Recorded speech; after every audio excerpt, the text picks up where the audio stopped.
নমস্কার, টিএনও নিউজে আপনাদের স্বাগত। আমি এআই নিউজ অ্যাঙ্কার পাখি। আমতলী এলাকা চেকিং করতে গিয়ে কাঁঠালতলী বাইপাসে সন্দেহভাজন 4 জনকে আটক করেন পুলিশ। তাদের কাছ থেকে 85 বোতল নেশা জাতীয় দ্রব্য উদ্ধার করতে সক্ষম হয় আমতলী থানার পুলিশ।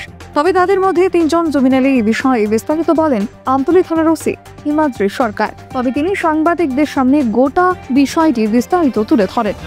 আমাদের থানার অফিসার এসআই মামুনুল্লাহ কাজী, এএসআই গোপাল দাস তাদের টিম নিয়ে ভেহিকেল চেকিংয়ে নাকা চেকিংয়ে বেরিয়েছিল।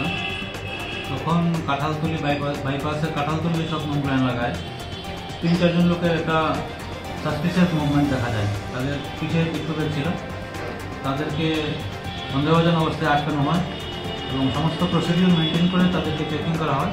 চেকিংয়ে তাদের পিকপকেটের মধ্যে সর্বমোট 85 বোতল স্টক ককটেল ছিল, যেগুলি নেশাদ্রব্য বলে প্রকাশ।